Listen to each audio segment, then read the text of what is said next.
"What's your name?" a person asked curiously, and the response came with a tranquil but assertive voice. "Well, my name is Jim, but most people call me Jim." It was a line that to the naked eye appeared dull and even mundane. But when put into the madness and brilliance of Blazing Saddles, it had the strange heft of absurdity that characterized the movie.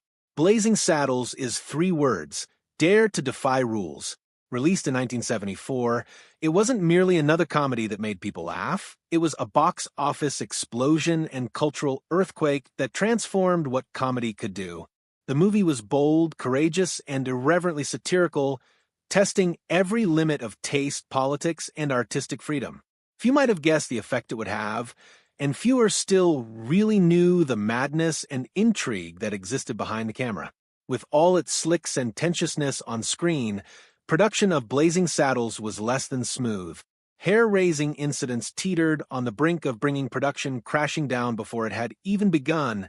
Jarring surprises from Mel Brooks regularly took risks to the extreme, and unanticipated meddling by Gene Wilder saved the movie more than once.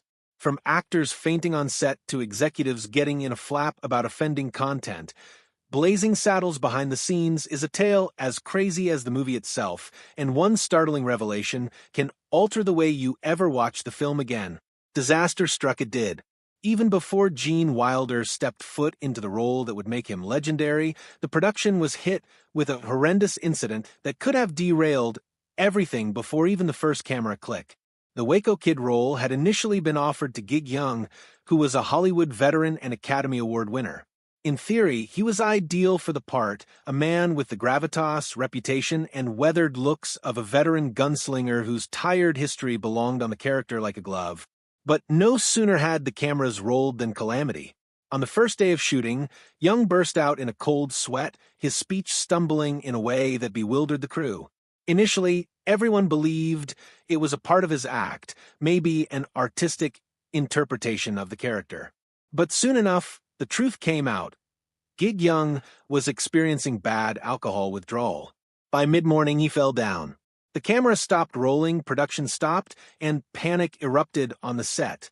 Mel Brooks and his team did not have time for readings and negotiations.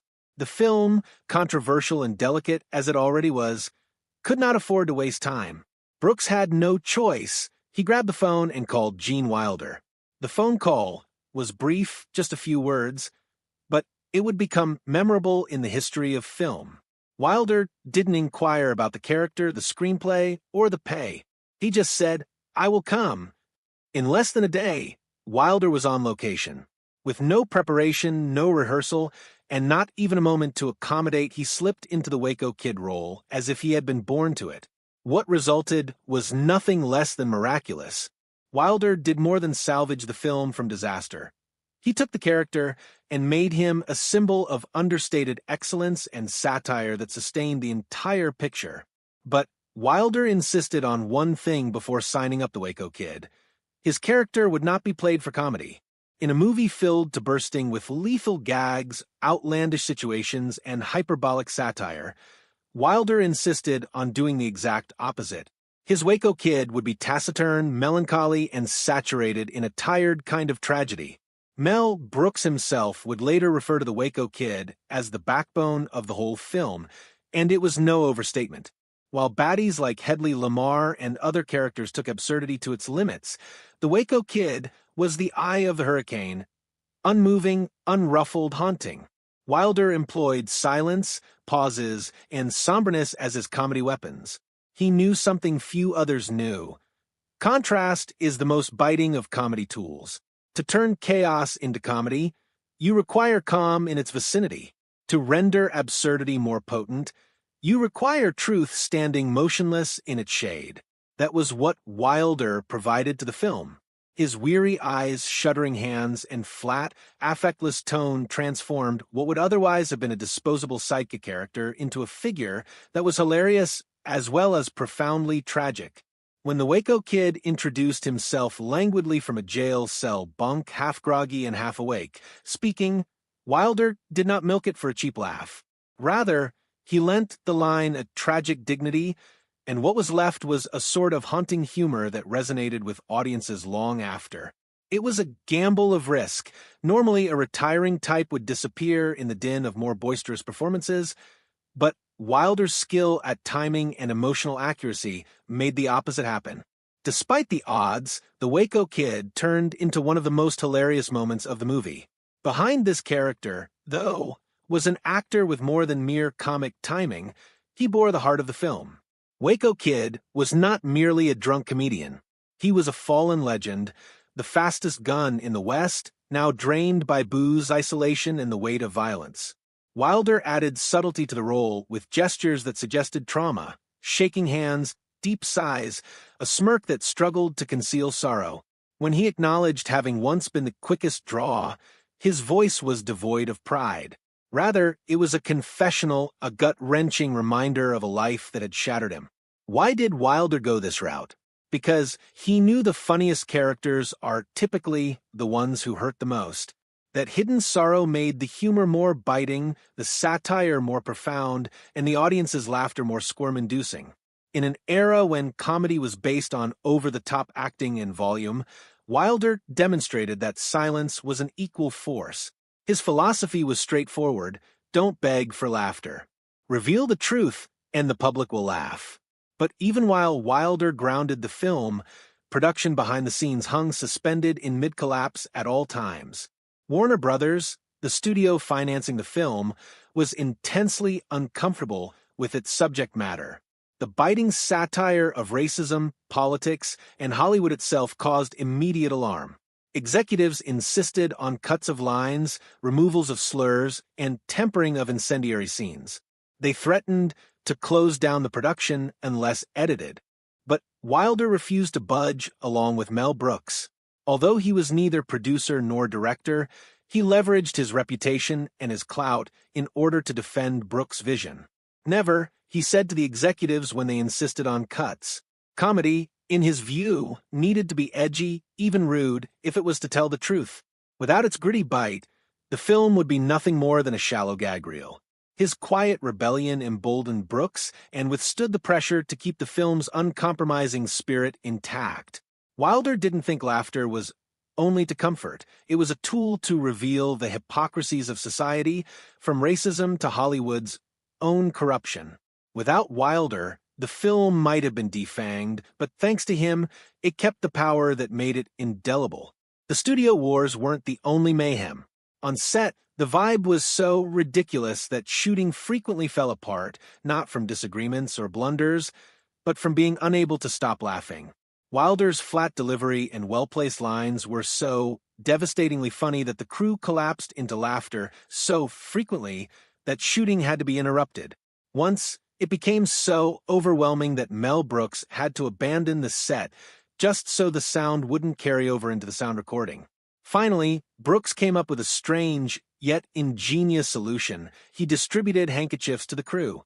Whenever a person felt he was going to explode with laughter, he would have to ram a handkerchief into his mouth. When Brooks saw lots of white cloths quivering, the scene was gold.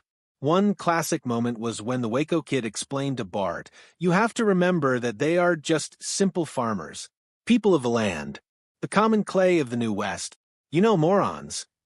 The rhythm, the sarcastic undercurrent, the sudden cadence, it shattered Cleveland Little, it shattered the crew, and it shattered Brooks himself. None of it was done that way in the script, and yet it is one of the most memorable comedic moments in the film. Ironically, not everything of Wilder's genius ever reached audiences. Scenes probing the Waco Kid's anguish, his history, and the richness of his personality were trimmed in order to maintain the pace of the film. Were they included, the film would have had an even deeper emotional resonance, but at the expense of its relentless energy. It is one of the great what-ifs of comedy history. Despite this, Wilder defended the movie not just with his performances, but with his ideals. When executives panicked at obscenity and satire, he stood firm and refused to make concessions. When mayhem threatened to unwind scenes, he ground them out with steady control. And when Mel Brooks needed support, Wilder was the unassuming presence who bolstered him. Amidst all this turmoil, something miraculous occurred that would gift the world another masterpiece. One afternoon, on a break on the set, Wilder casually asked Mel Brooks, "Mel, suppose that Dr. Frankenstein's grandson wanted to reject the family heritage?" Brooks dismissed it at first. He was worn out, overwhelmed by the fight over Blazing Saddles. But Wilder persisted. In secret, he started working on a script. When Brooks finally read it, he was stunned. That offhand comment was the germ of Young Frankenstein, arguably the greatest comedy in cinema history. As he had done on the set, Wilder applied restraint, understatement, and emotional realism to take something chaotic and turn it into a masterpiece. When Blazing Saddles finally opened in 1974, it wasn't merely a movie, it was a revolution. It broke the Hollywood's unspoken rules, dared to say the unsayable, and permanently transformed the function of comedy. It was not afraid of vulgarity, politics, or race. Rather, it employed them as weapons of satire. It broke the fourth wall, blended time frames, and even saw characters escaping from the set into a cinema hall within a mind-bending metasequence of all time. It influenced generations of movie directors, from Airplane, S creators to The Simpsons and Family Guy. It showed that comedy could be something beyond entertainment. It could be an instrument, a reflection, a revolution. Gene Wilder's turn as the Waco Kid is one of the greatest comedic feats of all time, because it wasn't loud or desperate. It was quiet, haunted, and real. Even today, there is argument over whether Blazing Saddles is a work of art that transcends time or merely a product of a particular moral age. But its legacy cannot be questioned. It broke the rules, pushed the boundaries of freedom of expression, and created a debt to popular culture that never diminished. Beneath its dazzling disorder was a tale of close calls, artistic struggles, uncontrollable giggles, and a single man who, with quiet and honesty, saved and redeemed it. And the next time you watch Blazing Saddles and hear that soft opening line, "My name is Jim, but most people call me Jim," keep in mind that beneath those humble words is a tale of failure and salvation, of uprising and imagination, of a movie that took the courage to defy every convention, and of an actor who infused it with life.